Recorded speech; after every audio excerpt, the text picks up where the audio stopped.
white roof, which is meant to symbolize the sails of a ship. There are 10 points to the roof, which also symbolizes the total 10 provinces we have here in Canada, with 3 northern territories, and the capital of Canada being the city of Ottawa in the province of Ontario. The second major event we had here in Vancouver was the 2010 Winter Olympic Games. So for that Winter Olympics, we were due for a new convention center, and we needed somewhere to house all the world's media. So we killed 2 birds with 1 stone in the completion of this next building to our right, the new Vancouver Convention Center. This is one of the greenest convention centers in the world. It boasts a green living roof with over 40 different plant species on it. The roof collects rainwater, and they use that rainwater to wash the outsides of the building and also in the washrooms. Underneath the building, it harnesses the power of the tides to help regulate the temperature of the building. If you've ever heard of the TED Talks, different talks that happen all around the world, Vancouver and our convention center is now a host city for the TED Talks each year. Coming up on the right there, just past the convention centers, is the Vancouver Olympic Torch. That was lit by none other than ex-professional hockey player Wayne Gretzky. Now, we don't light the torch too much anymore. It costs $6,400 to light it for only 4 hours. So we'll only light it for special occasions like the opening ceremonies of Olympic Games and my birthday. Just fun things like that. So here we are in Vancouver City Centre. Our city centre is a little different than other city centres around the world because it lies on a peninsula, which means we're surrounded 3 sides by water. So land and living here on the peninsula is at a real premium. And the total size of our downtown core is about 1.4 miles squared, or about 3.7 kilometers squared. So not the biggest of downtown city centers. So land is at a real premium, as you can imagine. Now, as we drive around the downtown city center a bit, we will see all these high-rise buildings, and it may surprise you to find out that they're actually mostly residential buildings. It's about 60% residential and only 40% businesses. So a lot of people live downtown, they work downtown, compared to other city centers around the world that have central business districts, which seem to be ghost towns after 6 o'clock and on weekends. Because we do have such a big population here in Vancouver City Centre, it makes it for a very safe city centre, as there's always people walking around no matter what time of day it is or what day of the week it is. Now, the city centre of Vancouver here is home to approximately 100,000 people. And they are quite lucky to call the city centre home, because the city centre here has an excellent walk score. It has a walk score of 96. So all your restaurants, cafes, grocery stores are all within a few blocks of where these people live. In the city of Vancouver itself, the city of Vancouver now has a population of approximately 850,000 people. But if we count in the 21 self-governing districts or municipalities that make up the Greater Vancouver region, well, we have just surpassed 3 million people in Greater Vancouver. But we truly are starting to run out of land. Obviously, with the city centre being on a peninsula here, there's only so much land available. And one thing we're realizing here in Vancouver is that airspace has become very valuable. So if we see any lower rise buildings today, I imagine in the next 20 years they will be knocked down for high rise towers in their place, unless they are a historical building. In which what we're doing with many of our historical buildings is we're keeping some of the original facade and the design, modernizing and bringing it up to today's codes and standards, and then building above it. So you have a little bit of the heritage and the way it used to be on maybe the 2nd, 3rd, or 4th level. But again, it's that airspace that we're utilizing more for condos and apartments here in downtown Vancouver. I'm going to get into everything. You don't have to ask questions. So, if we look at Vancouver on a large-scale map, Vancouver is as far west as we can go into mainland Canada. Any further west and we'd be in the beautiful Pacific Ocean, unless you were to go over to Vancouver Island, where you'll find the capital of our province. We are in the province of British Columbia, with the capital city being the city of Victoria on Vancouver Island. So we can't develop any further west. Right now we're facing south, and we're only about a 40-minute drive to the United States border with Washington State.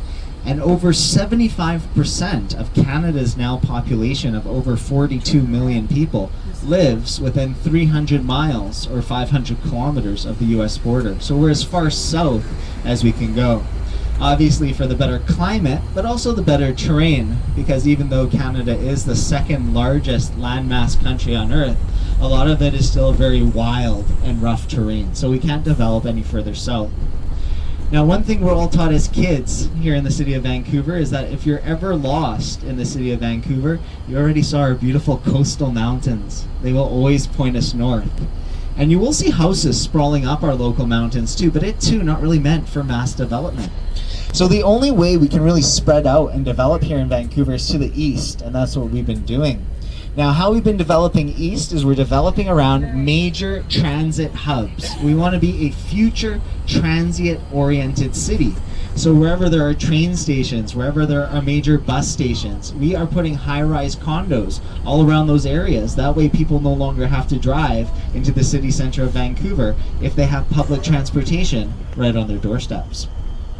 So a big topic here is the cost of housing, the cost of living. They now say in the city of Vancouver, and it's 850,000 residents, the average cost for a detached house is 2.2 million Canadian dollars. Even if you drive a good hour outside of the city of Vancouver, it is very difficult to find a house for sale under $1 million. Now, we're not all millionaires here. We definitely have a saying here in Vancouver that everybody is house rich and cash poor. There's definitely a lot of truth to that. The younger generation, like myself, me and all my friends grew up with our parents having detached houses with backyards for us to play in, and that is just unattainable for me and my young family.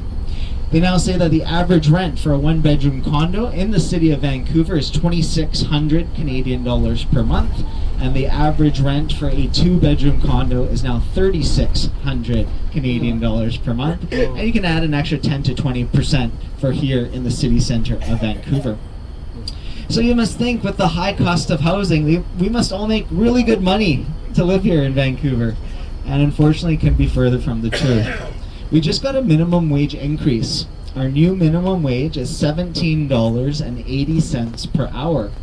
However, they say just to survive here in Vancouver, a living wage in the city of Vancouver, you need to make a minimum of $25 per hour.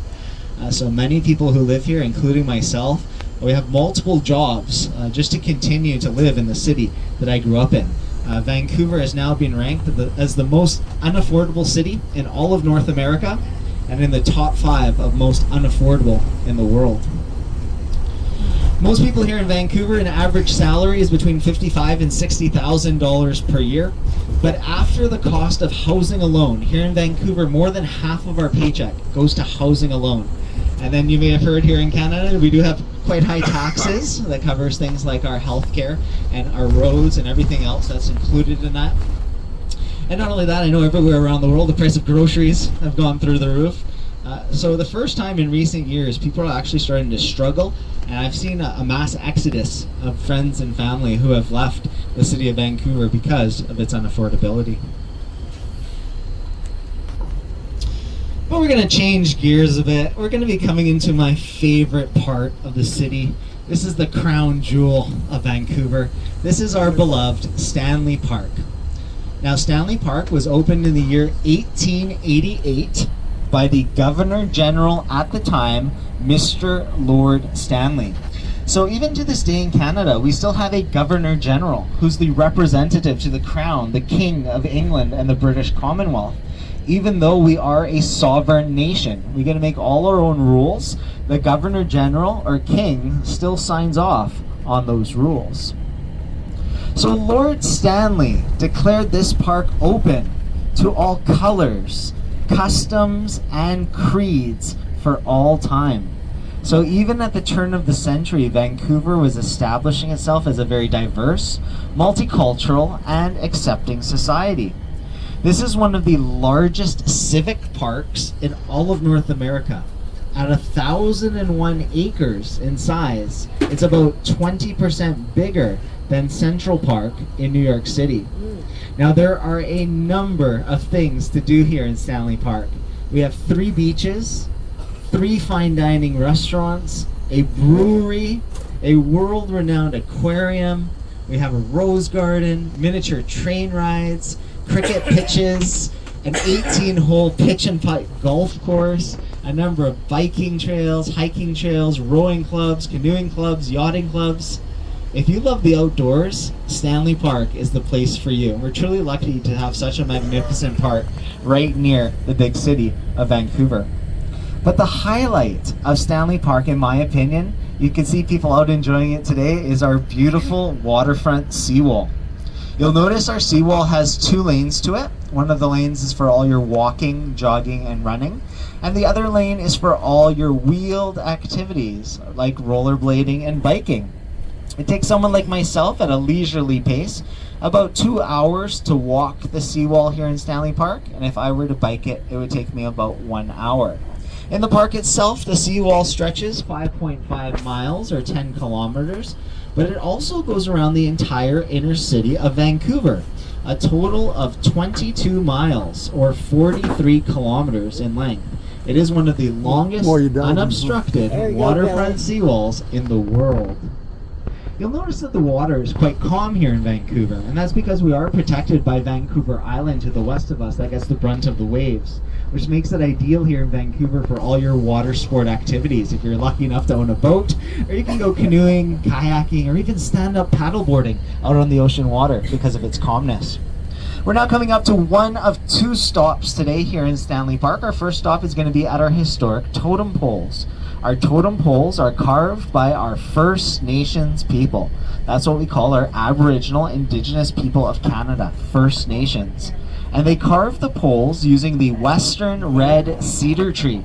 In many cases, it is one complete piece of wood. Now you have to understand that our First Nations people didn't have their own written language until after the 1960s. So a lot of their traditions were passed on by word of mouth or through these poles.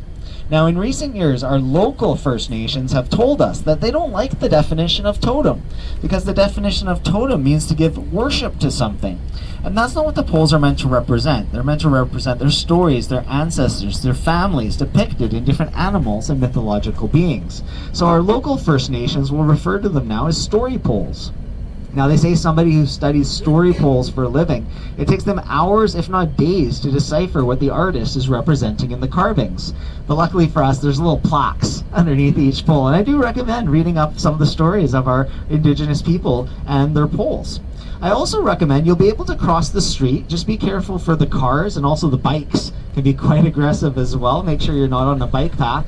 And you can get some beautiful photos of the downtown core of Vancouver, perhaps the ship you came in on. You'll see the white roof of Canada Place and also the green living roof of our new convention center. Now throughout the day today, you are welcome to leave any belongings on board the bus. Myself or Michael will be with the bus the entire time. And because there are so many buses that are going to be at the stops today, I'm going to be standing in front of our bus. So everyone take a look at my face. Again, my name is Alessio. I'm going to be standing in front of our bus. We are on bus number 583. 583.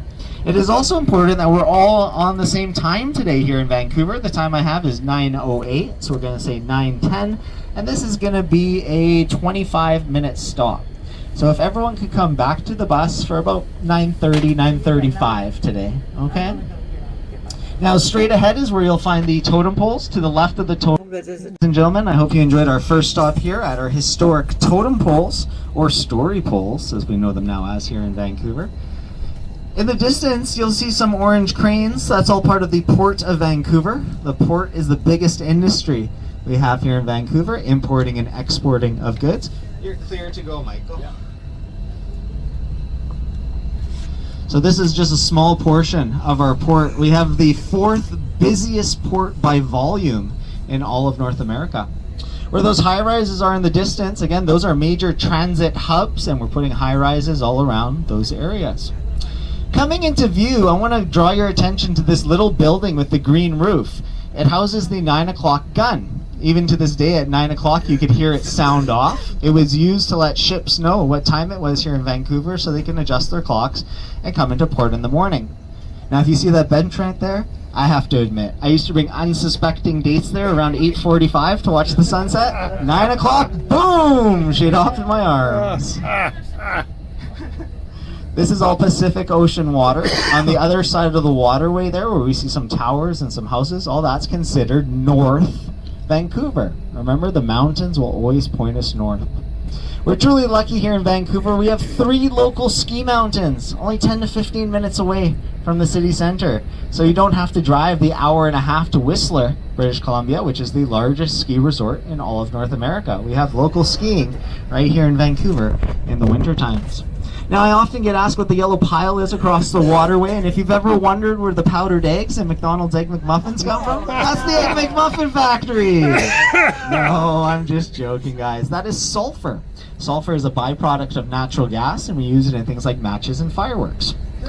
Coming into view, our iconic Lions Gate Bridge. If you've ever been to San Francisco, it's the same architect and engineer as the Golden Gate Bridge, but on a much smaller scale.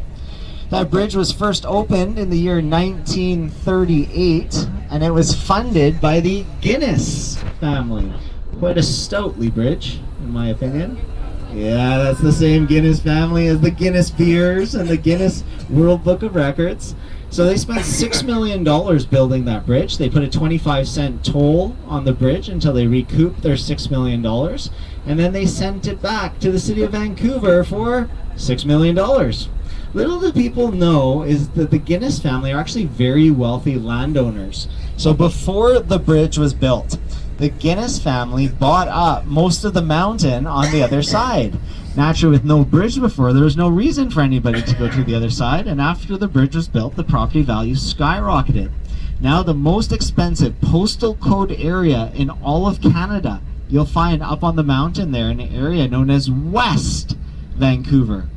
Even in West Vancouver, there's a small pocket called the British Properties, which up until the 1960s, you needed a British passport to get into the British properties, because the Guinness family only sold off plots of land to their friends and family back home in Ireland and the United Kingdom. I've seen houses for sale for $10, $20, $50 million and up. It is a very exclusive area to live. Now, even though we don't get many waves here in Vancouver, we have quite a bit of a daily tidal variance. So each day the tide can come up 8 feet or 1.5 meters right to the edge of our seawall. Now, I have this girl. She waits out for me every time we drive past with the bus. You may be more familiar with her famous cousin, the Little Mermaid in Copenhagen, Denmark. But we have our own girl here in Vancouver coming into view on the right-hand side. She is known as the girl in a wetsuit. Now, she does have a job to do. She is a tidal marker. So when tide is at its highest point, she can actually dip her toes in the water. And when tide is at its lowest point, I can see the entire rock that she's sitting on, plus the sand below it. Again, that is the girl in a wetsuit. Another great thing we have here in Stanley Park is the Vancouver Aquarium. Now, the Vancouver Aquarium has gotten away from the SeaWorld type of shows, and they want to be known more for their research and rehabilitation of our West Coast marine life. The federal government of Canada has now banned, we will no longer breed any whales, dolphins, or porpoises in captivity. We'll only take in injured animals, try our best to rehabilitate them to get them back to the wild. If it is unsafe for them to go back into the wild, then and only then will they stay in captivity. The Vancouver Aquarium has teamed up with many local restaurants, and they have started what's known as an Ocean Wise program. So for diners in Vancouver restaurants, if you see Ocean Wise on the menu, or if you see a little blue fish sticker, this lets the diner know that the seafood you're eating has been caught sustainably and that there's adequate numbers of the species. It's pretty incredible. We're in a major city like Vancouver, and we have all this beautiful coastal temperate rainforest right on our doorsteps here at Stanley Park. Coastal because we're on the far west coast of Canada. Temperate because we do get all 4 seasons here in Vancouver. And rainforest, well, you may have heard the rumors. Unfortunately, they are true. We get a lot of rain here in Vancouver. Over 100 days of rain each year on average. But the trade-off has to be all this beautiful greenery you see around us. We have clean oxygen to breathe and some of the best drinking water in the world straight from the taps. In the summertime, we average 25 degrees Celsius or 75 degrees Fahrenheit. Quite like today, it's going to warm up a bit more than that today. 3 years ago, though, we had record hot temperatures here in Vancouver where it went to 46 degrees Celsius or 115 degrees Fahrenheit. We were definitely not used to that kind of weather. If you would have asked me prior to that year, Alessio, do you have an air conditioning unit? I would have laughed. I just have a little plug-in fan I'd use from time to time. But with a pregnant wife at the time, I went on and got myself a unit. And unfortunately, we were trapped in what was known as a heat dome. It was just stagnant hot air, no cool air from the mountains or the water.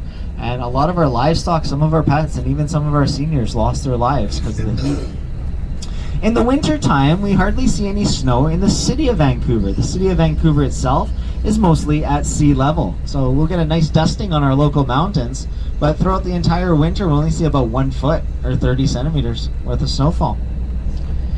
Now coming up on the left-hand side of the bus as we make this next corner, a beautiful example of a 400 to 500 year old western red cedar tree.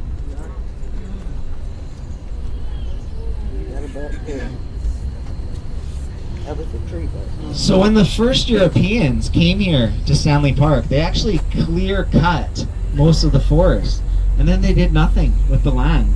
What we see today, this is all considered a second growth forest, where some of the seeds from those original trees that were cut down grew back completely on their own. It's truly amazing the healing nature of the forest. You may see a lot of trees that have been cut recently. 2 years ago, we had a major infestation throughout the park. The looper moth devastated over 60% of the hemlock trees. And because we've been having such dry conditions here in Vancouver and all across Canada, you might have heard that we are quite prone to forest fires. We made the tough decision to cut down a lot of the dead timber here throughout the park. But the forest regrows, and you'll see many examples where there's stumps and there's new trees, new foliage growing out of the old stumps. It's just truly amazing the healing nature of the forest. We're now going to be coming up to our second and final stop today. This is going to be Prospect Point Lookout. We're going to get a beautiful vantage point of our iconic bridge with the mountains in the background. And then there is also a viewing platform where you'll see the bridge, the ocean, and the mountains. That's what Vancouver is all about. So not to worry if you don't get a photo from the bus here. We are going to be making a stop here. Of course, you can take it from the bus if you like. There should be enough time for you to run back here and take a photo if you wish. At this stop, again, there is washrooms, cafes, and gift shops. So again, you do have enough time if you're quick to go back and get a photo with that bridge, but there's also another beautiful viewing platform. Just go past the yellow umbrellas there and then you get the other vista of our bridge and mountains. Once again, we're going to look at our clocks. The time I have right now, 9:41. So we're going to be here, if everyone could come back for about 10 o'clock. 10 o'clock. All right, enjoy your time. All right, folks, we're in Stanley Park in Vancouver, still, and we stopped for a brief overlook here at Prospect Point, and I just wanted to walk back here and get a picture looking down the Lions Gate. Just give y'all a view right down the bridge. The bridge architect is, I think they said, the same one that did the Golden Gate, and this is called the Lions Gate Bridge, going from Vancouver City Center over to, I believe he said that was west, West Vancouver. Right, I'm gonna head back down, see if I can get another vantage point from the other side. Interesting looking old stump there. One of the old trees that had probably died and had cut back, but they left a stump. Beautiful. Sort of like being in California and looking at some of the redwoods. Another one of the old growth trees here. They're gorgeous. Really gorgeous. Okay, we're now coming up on the lookout point here at Prospect Point. And we're going to catch a view of the Lions Gate from this side, our tour guide, Lesko, just told us that you can always tell the direction here by looking towards the mountains. The mountains are north Vancouver, and so right through there you're looking at North Vancouver, and they build these transport hubs. Out you can see there are clumps of high rises and a bus station, train station, whatever there, and then over here it would be west Vancouver, and he said that's one of the most expensive places to live in the world.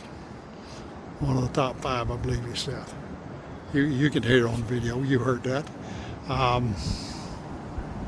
So anyway, this is still in Stanley Park, but we're at Prospect Point.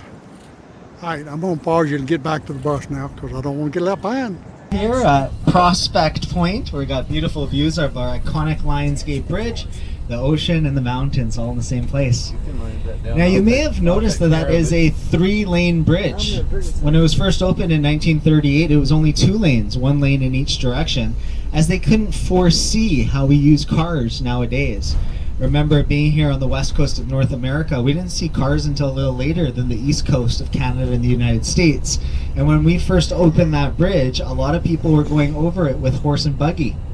It wasn't until the early 90s that we widened the bridge and we added that middle lane, and it took them 1 week to realize, maybe making that middle lane a passing lane for both directions probably wasn't the best idea.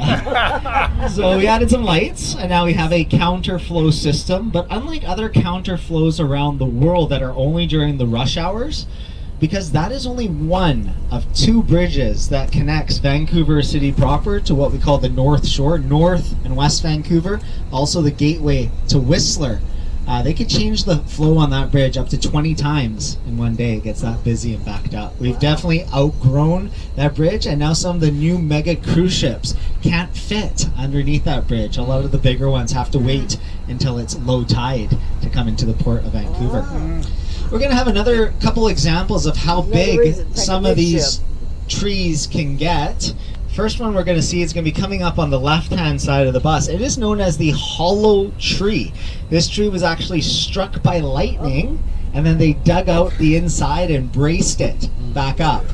The thing to do back in the 70s and 80s was to drive your car up into the tree. There's a great photo of my parents and their friends and their orange Volkswagen Bug that they drove right up into the tree. They put a rock there now to stop people from doing that, but that was the Instagram photo at the times back in the 70s and 80s.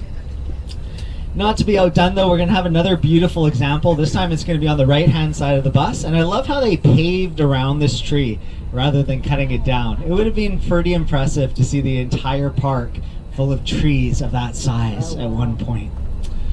Now, even through the middle of Stanley Park, there's a number of great hiking and biking trails if you want to immerse yourself with the forest. A lot of these are the old logging paths, and you may have heard the term Skid Row before, but you may not know Skid Row is actually a logging term in which they grease the paths with fish oil so the oxen can drag and slide the heavy timber down them a lot easier. So when we first opened the park, people camped throughout the park. Nobody wanted to camp near the Skid Rows because of the smell. Now, as I mentioned, when we first entered Stanley Park, we do have 3 beaches here in Stanley Park, and we're passing by the first beach on our loop, and that beach is called Third Beach. I bet you can't guess what the other 2 are called. Yeah. Third Beach is known for a fine dining restaurant, the Tea House in Stanley Park. Many people come here, special occasions, wedding ceremonies, graduations. Down past the tree line there is white sandy beach. Me and my friends would come down here. We'd have bonfires, listen to music, watch the sunset, watch the sunrise sometimes. It was really a rite of passage. When you got your driver's license here in Vancouver, you go for a drive through Stanley Park, either with friends or a loved one. You'll notice all the parking lots. I'm really surprised there's not a lot more people named Stanley in Vancouver. A little history about the first Europeans to step foot here on the west coast. Back in 1776, landing on Vancouver Island, Captain James Cook. Captain Cook was famous for mapping out a lot of Australia and the South Pacific. Then he came to Vancouver Island, where it is told he did not get on well with our First Nations people. And perhaps that was foretelling for Captain Cook, because after he left Vancouver Island, he went over to the Hawaiian Islands, where he tried to kidnap a local tribesman's son, and they ended up killing Captain Cook. After that, we had a number of Spanish explorers, and then finally in 1792, Captain George Vancouver, also representing England, but his family was of Dutch descent. Captain Vancouver, quite prominent here on the west coast, as he mapped out a lot of the local rivers, mountains, and passageways all the way south to present-day Portland, Oregon. That's why there is a city of Vancouver in Washington State, part of the United States of America. We're in the major city of Vancouver, Canada, and then we also have Vancouver Island. We're now passing by the second beach on our loop, and this one boasts a large outdoor freshwater swimming pool. So in the summertime, people love to go swimming here. We have a concession stand for all your burgers and fish and chips, playground area, sandy beaches, grass fields. Certain nights of the week we'll have giant inflatable movie screens on this grass field for a free community event called Movies in the Park. We also have concerts here in the park, and also we have comedy shows. So a lot going on here in Stanley Park. To the right, behind this foliage, is our 18-hole pitch and putt golf course. If you're not familiar with pitch and putt, all you need is a wedge and a putter, because all the holes are only 30 to 70 yards in length.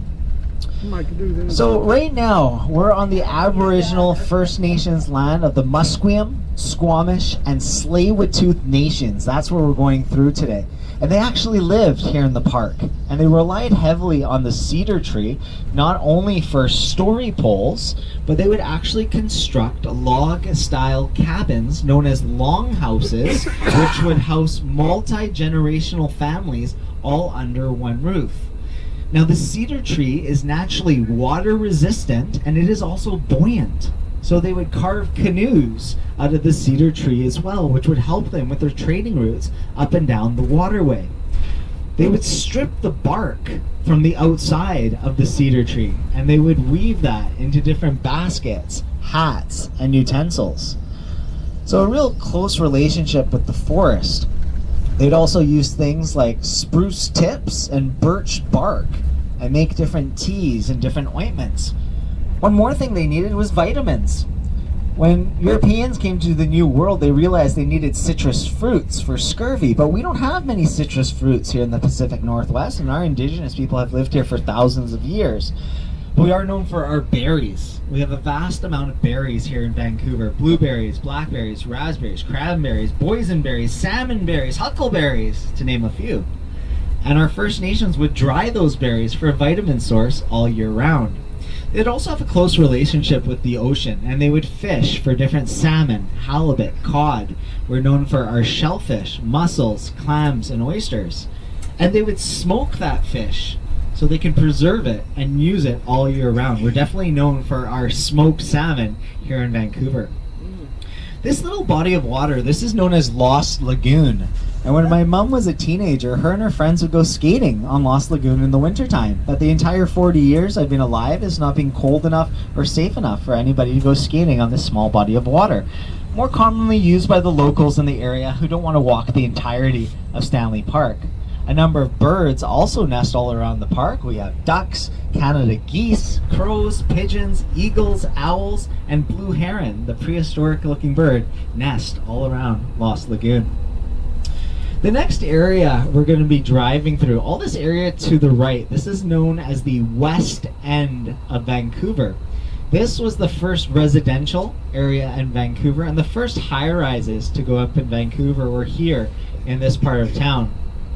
That's why some of the buildings will look a bit older, a bit more dated, compared to the rest of Vancouver, which you've probably realized by now is primarily glass. Now, we did that on purpose. Before the 1970s, Vancouver was becoming a real gray concrete jungle, with many of the buildings in the style of brutalism. So going into the 1980s, the city of Vancouver passed law that all new buildings would have to be primarily glass on the outside, and the glass would either have to be clear or the bluish and greenish tints we see around town.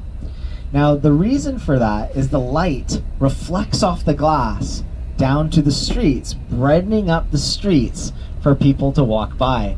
Because we do get so many cloudy and rainy days in the wintertime, it can really bring people down. So with all this glass, I feel it gives the city a much lighter feel, and it blends in nicely with our local backdrop of trees, oceans, and mountains. I don't know that as much here in Vancouver, and again, that is because of all the glass. Tallest building in Vancouver, straight ahead, we have the Paradox Hotel. That is 56 stories in height. As the downtown of Vancouver was being developed, they always wanted peekaboo views of the mountains. And unfortunately, because we need housing so bad here in the city of Vancouver, we just have to keep going higher and higher. And many people are getting quite disappointed that they're losing their mountain views. We're now going to be turning down Denman Street on our way towards English Bay Beach. So just to confuse everybody, we don't call it First Beach, but we call it for the body of water that's in front of it, which is known as English Bay. Probably one of our most popular beaches is English Bay because it's on the downtown peninsula, so many people can enjoy it here in the city center. Now, wherever there is seawall here in Vancouver, there's always a number of bike rental options. On a beautiful day like today, nothing better than riding your bike around Stanley Park or many other places. Our seawall goes all around the city of Vancouver. Now, I once counted on this about 6-block span to get to the beach. On this street alone, over 20 different ethnic restaurants. That's another great thing about Vancouver is our diversity. We have people from all around the world. It's a great people watching city, and it is also a great food city. So no matter what ethnic cuisine you are craving, you could find it here in Vancouver, either on Denman Street or all around the city of Vancouver. I remember when I'd bring friends home for school projects, my mom would be like, it's like I have the United Nations here for dinner, as I had friends of every different skin color and every different religion. And it's a lot of tolerance. You get to learn about each other when you're forced to go to school, to play sports, or work together. So a lot of friendships I've made over the years. Another thing you're going to notice as we're going down this street is the number of coffee shops we have here in Vancouver. Pretty much every block you're going to see a coffee shop, a bit of a caffeine addiction, maybe because we have so many cloudy and rainy days. I do know one thing though. Here in Vancouver, we have a professional hockey team called the Vancouver Canucks, and you can go into any one of our coffee shops and you can ask for the Vancouver Canucks special coffee. Now that comes with no cups. Because sadly, our Vancouver Canucks have never won the Stanley Cup. We have not brought Lord Stanley's Cup to Lord Stanley's Park. So it is the same namesake. Well, you guys know what they say our Vancouver Canucks ice hockey team is a lot like the ship, the Titanic? Well, they both look pretty good until they hit the ice.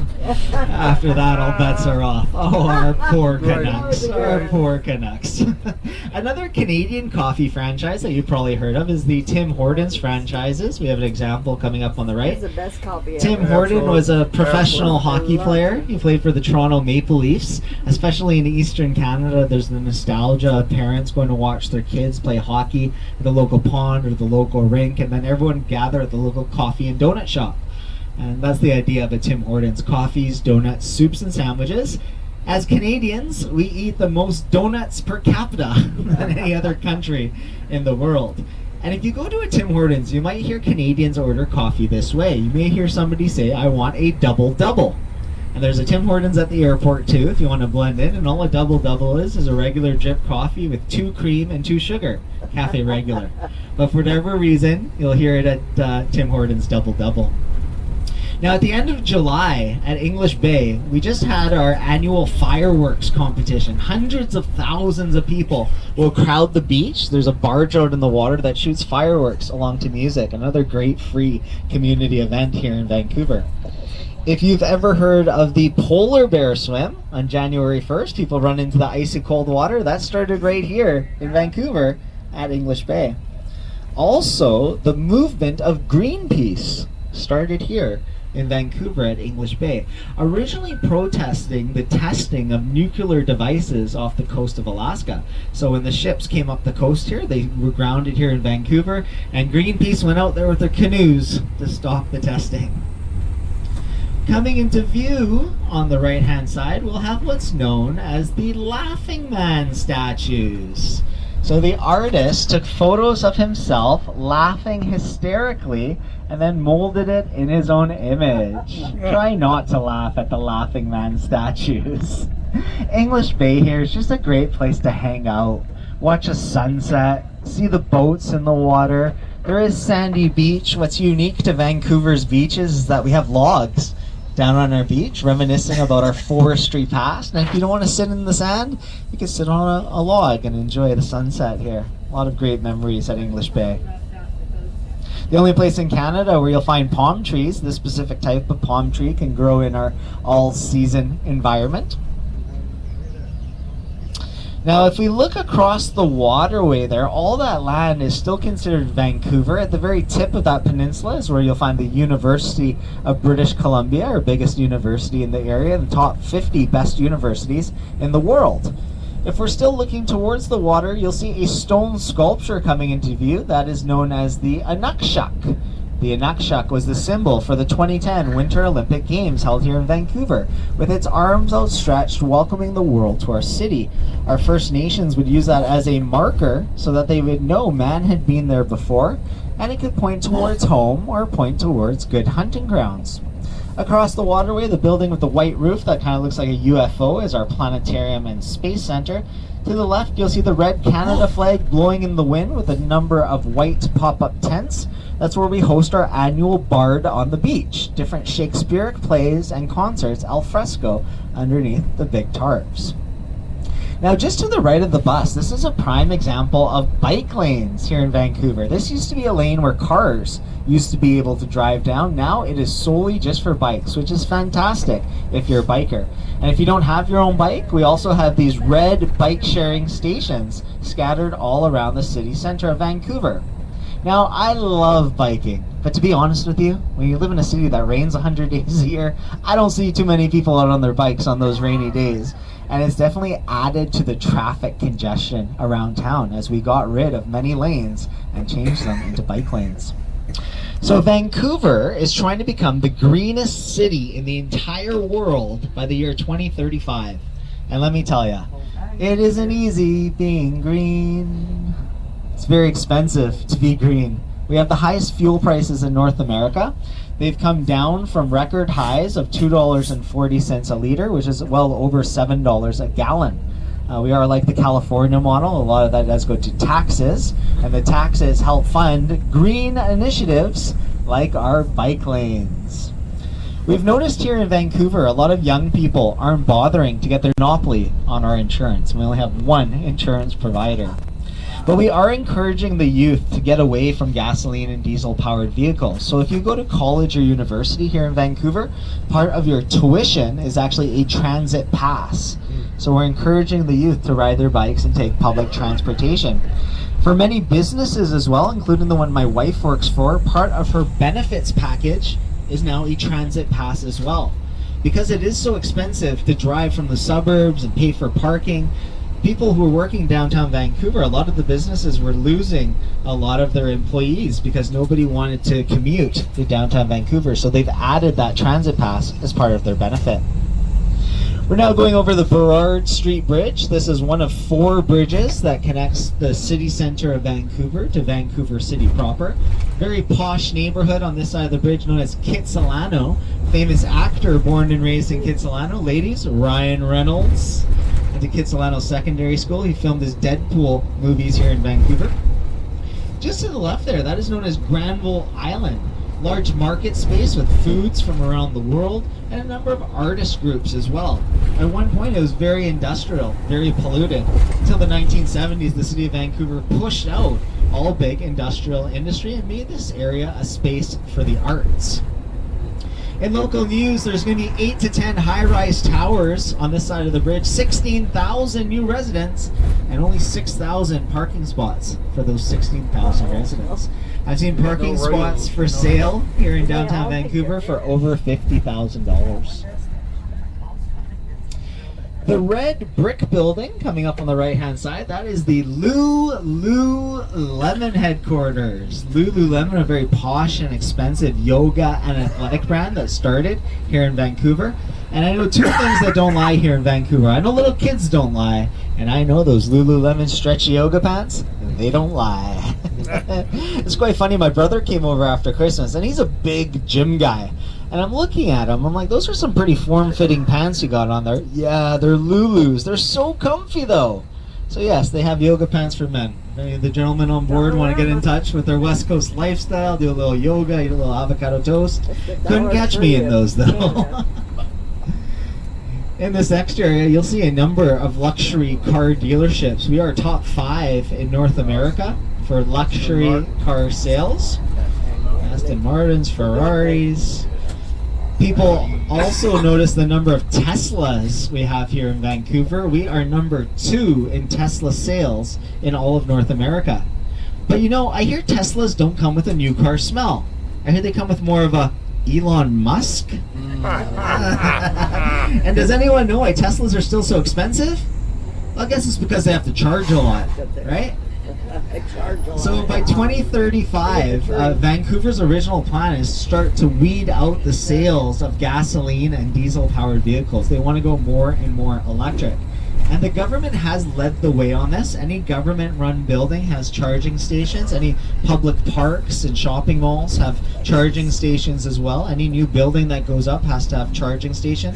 Even in my 40-year-old apartment in the suburbs, our strata, or HOA, is looking at putting in a charging station because by 2035, we may all be forced to do so. So again, this is really pushing the green agenda, which is making it really expensive for a lot of the locals. Now you may have noticed down many of our streets, we have power lines running down them, which may look quite old, ugly, and dated if you come from a city that doesn't have the power lines running down them, but they've come back into fashion, as we have many trolley buses that have arms that reach up to the power lines, and they are electric powered buses.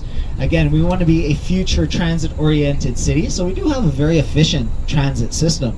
To take one of our public buses only costs $3.30. That will give you a 90-minute ride, and you can change buses as many times as you need in that 90-minute span.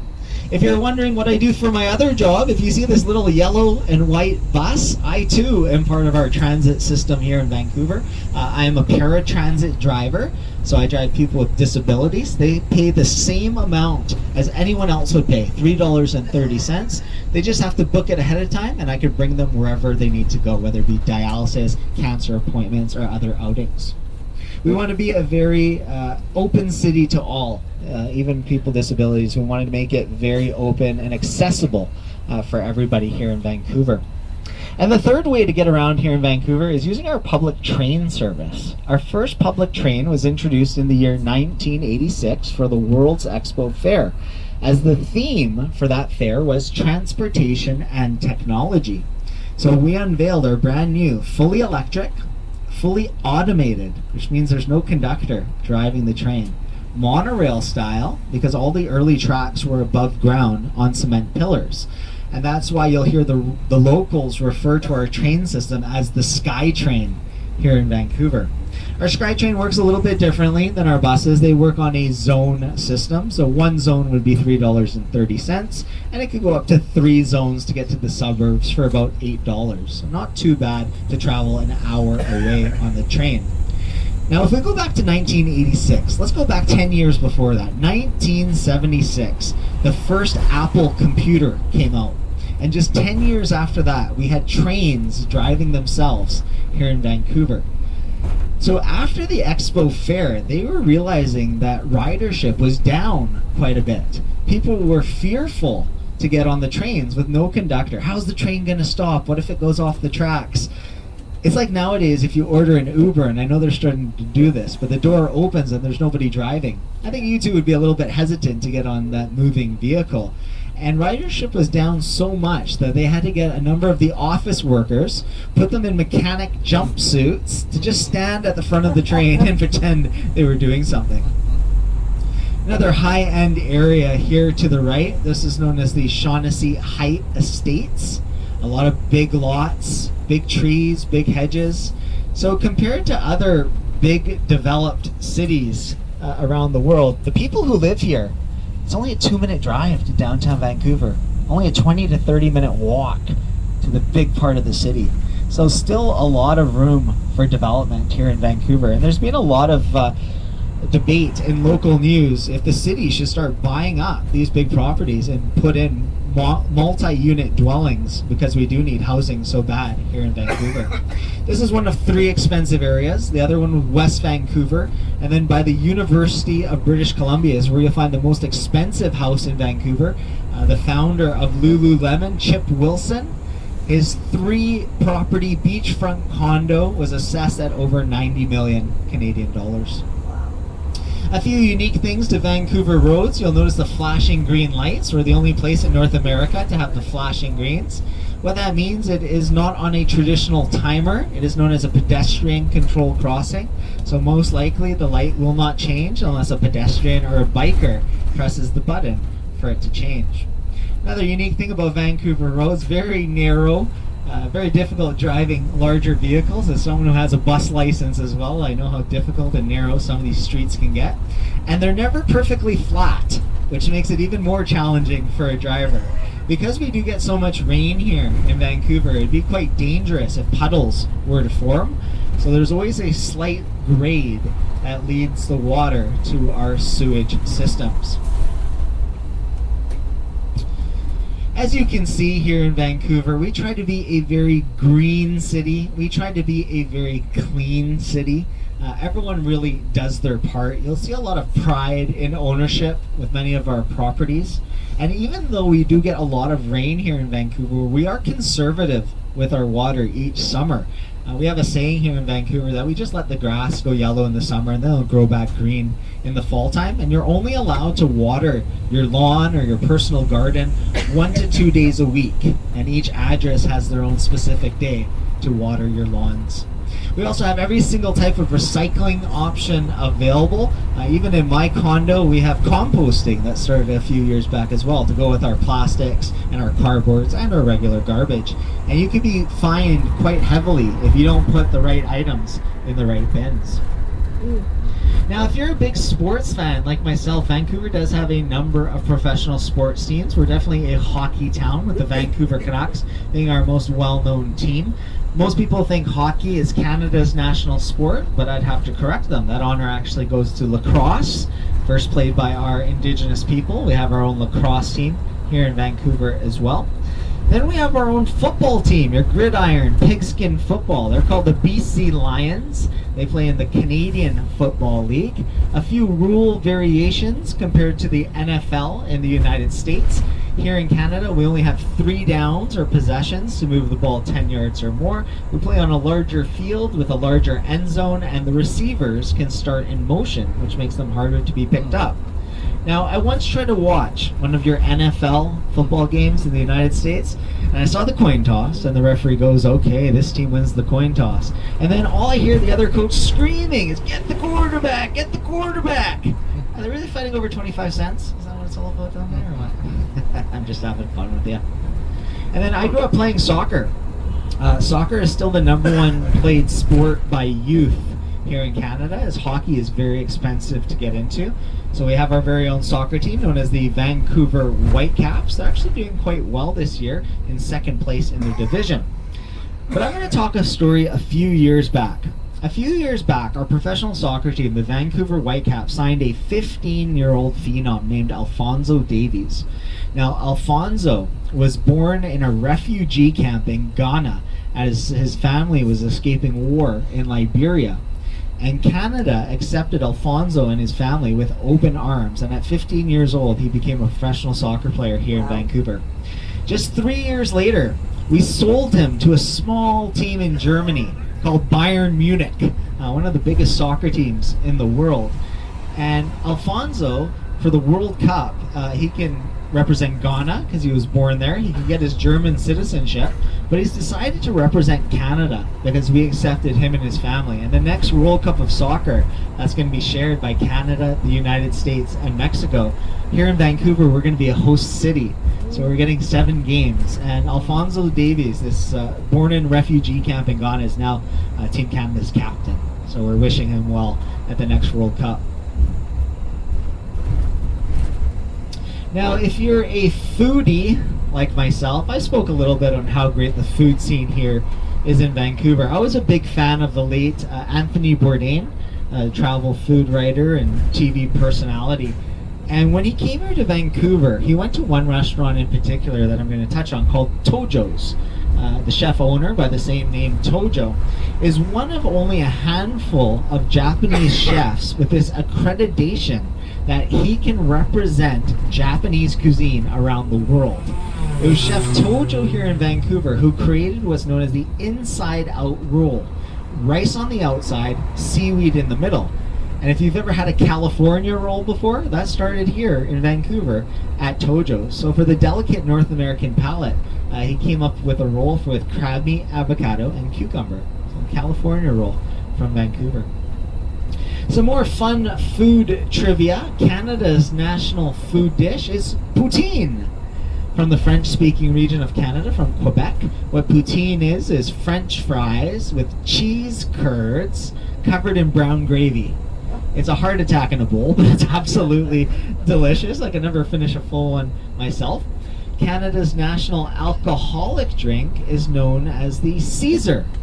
If you enjoy Bloody Marys, I do recommend trying a Caesar. It's a vodka-based drink with spices topped with clamato juice. Half clam, half tomato juice. Don't put it off until you try it. The inventor of the drink wanted a drink that reminded him of spaghetti and clams that he enjoyed in Italy. And that's what they came up with. A few things not to tell my Italian relatives. The number one eaten pasta here in Canada is Kraft macaroni and cheese out of the blue box. And I'll admit I used to put ketchup in mine as a kid. Don't tell my Italian relatives. Yeah, did you hear here in Canada we have ketchup chips as well? You can only find ketchup chips here in Canada. Everyone says ooh to that too, but I don't know what you put on your French fries. I don't know what I put on mine. I put some ketchup. Yeah. Another thing not to tell my Italian relatives, you can blame Canada for first putting pineapple on pizza to go with our Canadian bacon. So that started here in Canada as well. If you've ever had peanut butter on your toast or a peanut butter and jelly sandwich, you could thank Canada for that invention. If you've ever chewed on a piece of gum, you could also thank Canada for that invention as well. So we're only about 10 minutes away from the Vancouver International Airport. The Vancouver International Airport has constantly been ranked in the top 5 of best airports in North America the last 10 years running. You'll find things like free Wi-Fi throughout the entire airport. You'll find free charging stations. They have 3 aquariums, a number of First Nations art galleries. Occasionally they'll have a professional musician playing some music. I know they have occasionally some dogs to calm people down. In the news last week, they actually had a few miniature horses walking around as therapy horses to calm people down at the airport. So if you see any of those, don't be too startled. Of course, they have all your food outlets. They have grab-and-go items. They also have sit-down restaurants. Now, when we get to the airport, this isn't my decision, this isn't our driver Michael's decision, this is the Vancouver International Airport. They only allowed us to do one stop, okay? So with the big bus, we try to pull over wherever we find a spot. Now, I always get asked, how far is it, Alessio, say from the U.S. departures on one side all the way to the Canadian departures on the other side? It's only about 90 seconds. So you probably walked further on the ship to get to the casino or the buffet, I'm sure. So what we'll do when we get to the airport, everybody just sit back, relax. I'm going to give Michael a hand. We're going to unload all your luggage first. This is for everybody's safety. Not only that, I find people don't grab the wrong bags and run off as quickly that way. So you're going to relax. We're going to unload the bags. Then I'm going to come back on board. and I'll come get you and I'll tell you it's time to go. If you're looking for a cab or an Uber at the airport, you just have to go one level down to the arrivals. That's where you'll find those services. For those who are staying at airport hotels or Richmond hotels, they also have free shuttles that I will point out where the shuttle area is.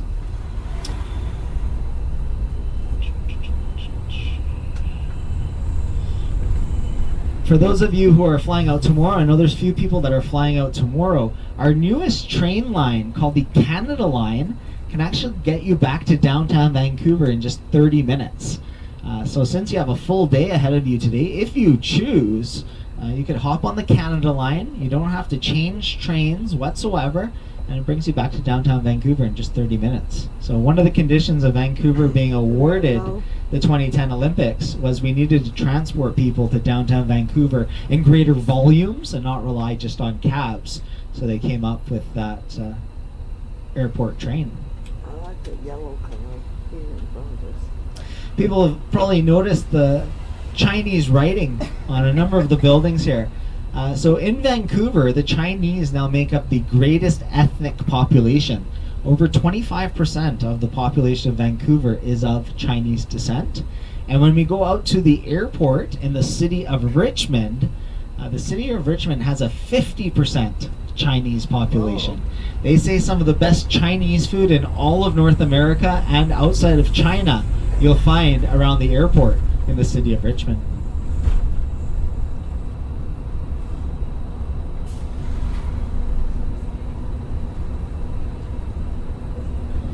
You probably noticed that there was no highway system leaving the downtown core of Vancouver. They say that could be one of the biggest mistakes Vancouver's made in city planning.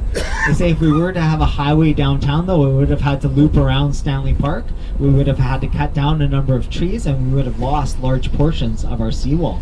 So at times we do have some of the worst congested traffic in North America because no highway system going into the downtown. We're now leaving the city of Vancouver. We're entering the city of Richmond, where the airport is located. We're going to be going over the Fraser River. Executive Inn. My grandfather used to take me salmon fishing in the Fraser River. It's one of our migratory routes for our local salmon population.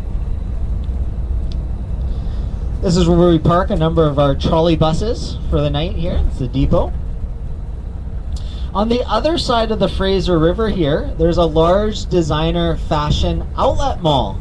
It's only 2 stops on the train from the airport, so if you want to do some shopping, there's also a number of restaurants there, and I've heard it's actually free if you're just going to the outlet malls on the train.